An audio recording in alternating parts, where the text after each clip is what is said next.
Billionaire gave 4 black credit cards to test 4 women. What the maid bought left him speechless.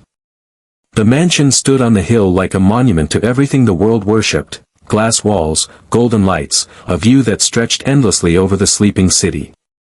It was a house that could hold hundreds, but only one man lived inside it. Adrian Blackwood.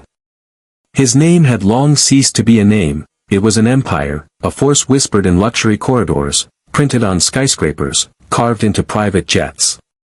But as the night folded itself around his home, all that power was only an echo in an empty hall. Adrian sat beneath the grand chandelier, the crystals throwing broken stars onto the marble floor. He had bought everything a man could own, except the one thing that had grown rarer than gold: love untouched by wealth. He had met dozens of women who sparkled like the jewelry they wore, who said the right words and played the right roles.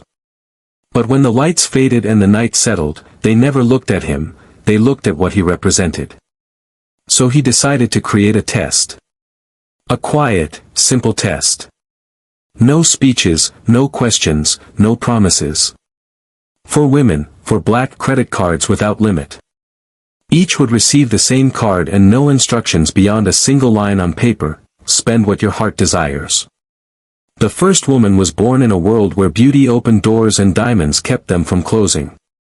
She was elegant, with a voice like champagne bubbles, and a heart trained to chase glitter. When the card slipped into her hand, she saw not a test, but an open vault. The second woman carried ambition like a sword. She had grown up in the shadows of the rich, promising herself she'd never live there again. Her dreams were made of silk and gold, and every step she took echoed with the hunger to rise. The third woman had been surrounded by wealth for so long that she believed love and power were the same thing. She wanted not affection but an empire to stand beside. And the fourth was not like the others. She was Lena, the maid who polished the floors, arranged the roses, and disappeared into the quiet corners of the mansion like a soft breeze. She was invisible to most, except the house itself, which seemed to come alive when she moved through it. One by one, the women were set free into the world with their black cards. The first woman walked into the city's most famous jewelry store.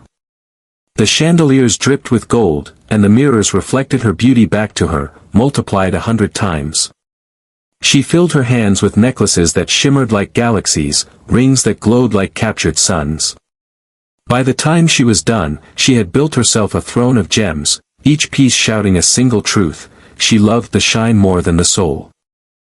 The second woman marched through designer boutiques where velvet ropes parted for her. She gathered silk gowns that floated like mist, perfumes worth small fortunes, and heels meant to conquer every room she'd ever enter. She wasn't buying things, she was buying status, her reflection in the glittering shop windows growing sharper, taller, prouder. The third woman charted flights and booked an island that had belonged to kings. She wrapped herself in exclusivity and silence, claiming sunsets as if they were property. She dined under stars alone, a queen without a kingdom, believing that possession meant power. Then came Lena. The black card sat in her hand like a stone she did not know how to lift. She had never owned anything more than what fit into a small drawer.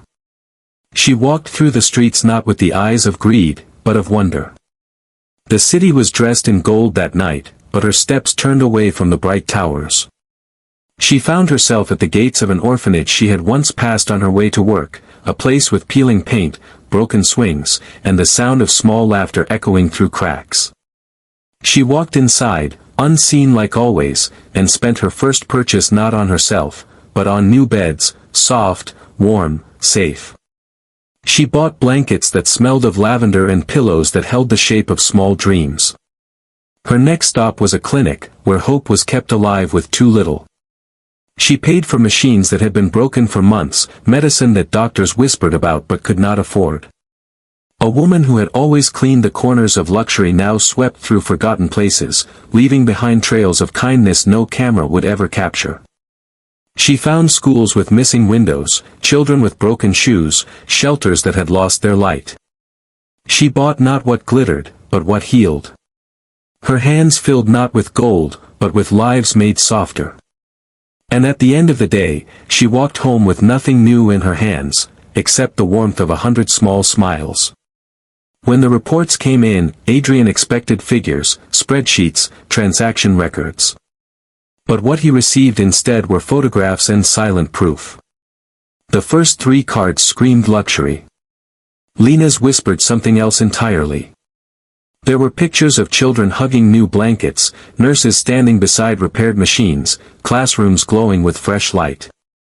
And Lena, standing quietly at the edge of every frame, wearing the same simple dress she always did. She had spent everything on others, and nothing on herself. For the first time in years, something cracked inside Adrian. It wasn't the kind of feeling money could buy or control. It was warmth creeping into a heart that had forgotten what it meant to be moved. He began to watch her differently, not as the maid who dusted the corners of his empire, but as the woman who carried light in silence. She didn't walk with glitter, but wherever she passed, the world became softer. Days passed, but the images didn't fade. Her kindness had carved itself into his mind like gentle waves smoothing stone. He found himself walking the same paths she had walked, into orphanages that now bloomed with color, into clinics that smelled of new beginnings. And each step reminded him of what he had built his life upon, emptiness disguised as success. The empire that had once felt infinite now seemed hollow next to the quiet strength of a woman who owned nothing and gave everything. One evening, as the sun melted into the horizon and painted his mansion in shades of gold, Adrian stood by the glass wall and looked out over the city.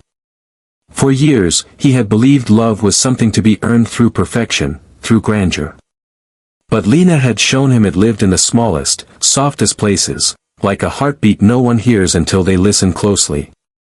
He began to change, not for her, but because of her. The billionaire who once collected companies began collecting moments. Schools rose where factories once stood. Hospitals glimmered brighter than any jewelry. Orphanages carried his name not as a mark of power, but of gratitude. And in the center of it all was Lena, still in her quiet grace, never asking for anything. Their love didn't ignite like fire, it bloomed like dawn, slow, gentle, unstoppable.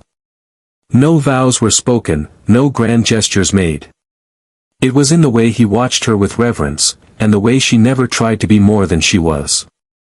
Years later, people spoke of the empire Adrian built, not the first one of glass and gold, but the second one, born of kindness.